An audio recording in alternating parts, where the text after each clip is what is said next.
کہتے ہیں جی کہ کیا کوئی ایسی حدیث مبارک ہے کہ حضور صلی اللہ علیہ وسلم سیدہ عائشہ صدیقہ کی گود میں سر رکھ کے قرآن پڑھتے تھے؟ بالکل ایسی حدیثیں موجود ہیں، بات کو سمجھیں۔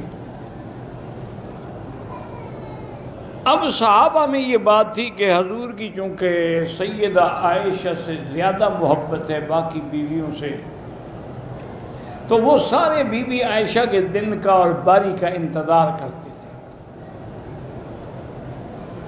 جب بی بی عائشہ کی باری ہوتی، اب سب صحابہ ہدایہ لے کے بھیجتے، تو باقی بیویوں کو یہ بات ناگوار گزری۔ انہوں نے بی بی ام سلمہ سے عرض کیا، یہ دیکھیں یہ دو جماعتیں تھیں حضور کی بیویوں میں، ایک جماعت میں بی بی عائشہ، حفصہ اور سودہ تھی رضوان اللہ علیہم اجمعین، اور دوسری میں بی بی ام سلمہ اور باقی بیویاں تھیں۔ انہوں نے کہا کہ آپ حضور سے کہیں کہ صحابہ سے فرمائیں کہ جب بھی میں جہاں ہوں تم ہدیہ بھیجو۔ یہ کیا بات ہے کہ صرف تم بی بی عائشہ کے گھر میں ہدایہ بھیجتے ہو اور باقی جہاں میں ہوتا ہوں ہدایہ نہیں بھیجتے ہو؟ تو حضور اس سے باقی کی دل شکنی تو ہوتی ہے۔ حضور ناراض ہو گئے، آپ نے فرمایا لا تؤذینی فی عائشہ، مجھے عائشہ کے بارے میں ایذا نہ پہنچایا کرو، خبردار۔ ان کو تو میں روک دوں، لیکن اور کسی بیوی کے گھر میں یہ نہیں ہوتا کہ میں اس کے ساتھ لحاف میں سویا ہوا ہوں اور جبریل وحی لے کے آ جاتا ہے، اس کو بھی میں روک دوں کہ تم نہ آیا کرو؟ تو اس پر بی بی ام سلمہ خاموش ہو گئی۔ اور ویسے بھی یاد رکھو کہ مکارم اخلاق کے خلاف تھی یہ بات۔ وہ لوگ اگر ہدایہ دیتے، حضور نے تو نہیں کہا تھا نا ان سے، یہ تو ان کا اپنا ایک عمل تھا۔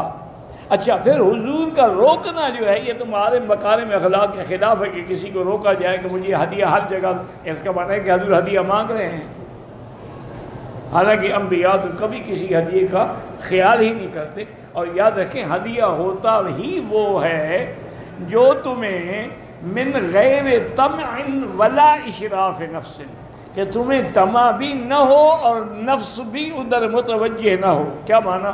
کہ جیسے کوئی آدمی کسی بڑے آدمی کے پاس جاتا ہے تو دل میں خیال ہوتا ہے کہ یار یہ کچھ نہ کچھ تو مجھے دے گا نا، تو اب نفس اشراف کر رہا ہے، یہ ہدیہ لینا حرام ہے۔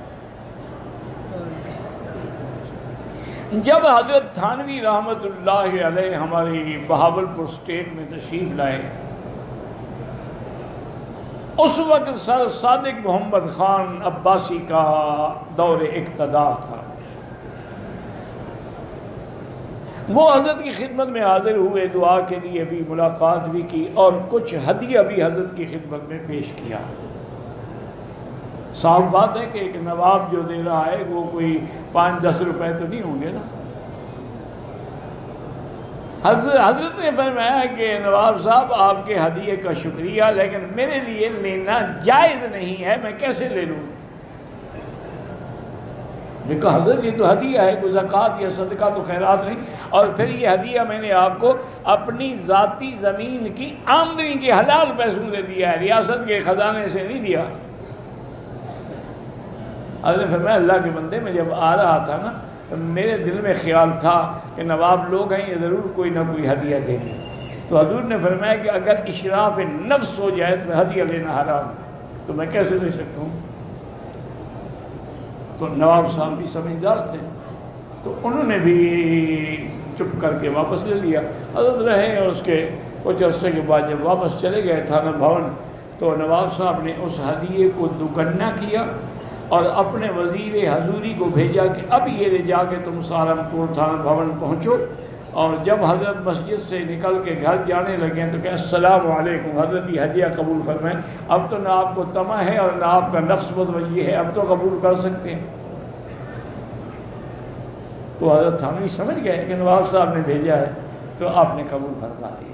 تو اس لیے اب حضور کیسے کسی کو کہتے کہ ہدیہ نہ بھیجا کرو؟ تو جب وہی بی عائشہ کے ساتھ لحاف میں آ سکتی ہے تو آپ کے سر کو گود میں رکھ کے پڑھنے سے کیا منع ہے؟ من مكة حبيبي نور استطاع